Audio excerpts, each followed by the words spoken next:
Bienvenue aux informations sur la première chaîne malienne en info continue. Le sommet du G7 s'est ouvert ce jeudi 26 mai à Ezeshima dans le centre du Japon. Les dirigeants du G7 vont se pencher ensemble sur les moyens de dynamiser la croissance économique mondiale et la lutte antiterroriste durant 48 heures. Alors que les blocages se poursuivent en France, le Premier ministre français Manuel Valls a écarté une remise en cause du contesté article 2 du projet de la loi travail, répétant qu'il ne serait pas question de la retirer. Toujours en France, ce jeudi 26 mai se tient la dernière journée de rencontre entre les juges d'instruction chargés de l'enquête et les familles des victimes des attentats du 13 novembre 2015. Les parties civiles cherchent à comprendre ce qui s'est passé pour qu'un tel drame survienne. Ils veulent notamment savoir s'il y a eu des défaillances au niveau de la sécurité de la salle de spectacle. Ce mercredi 25 mai, certains d'entre eux sont partis dépités de l'entretien avec les juges.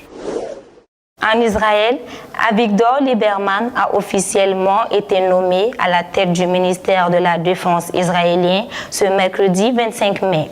Chef du parti Israël Beitenu, figure controversée, a conclu un accord pour rejoindre la coalition dirigée par Benjamin Netanyahu. Le Hamas dénonce une escalade dans le racisme et l'extrémisme. L'ONU a demandé mercredi au Hamas de renoncer à une série d'exécutions de condamnés à mort à Gaza et au président palestinien d'instaurer un moratoire sur la peine de mort. Les autorités judiciaires dans la bande de Gaza, contrôlées par le Hamas, ont annoncé vouloir exécuter en public prochainement des condamnés de droit commun, une pratique exceptionnelle dans l'enclave palestinienne. Aux États-Unis d'Amérique, la candidate démocrate à la présidentielle américaine, Hillary Clinton, a essuyé un coup dur mercredi par rapport au scandale politique de ses emails qui l'empoisonnent depuis 18 mois. Un audit gouvernemental fustigeant l'usage d'un serveur privé lorsqu'elle pilotait la diplomatie américaine. Un scandale qui risquerait de la compromettre lors d'un duel le 8 novembre prochain avec son rival républicain Donald Trump.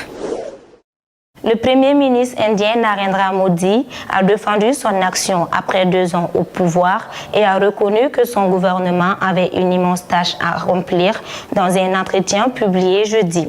Modi a estimé qu'il avait posé les jalons pour assurer une plus forte croissance, en particulier en ouvrant l'économie indienne aux investisseurs étrangers et en luttant contre la corruption. Les autorités cubaines pourraient légaliser les petites et moyennes entreprises privées dans une liste de propositions que vient de fournir le gouvernement cubain.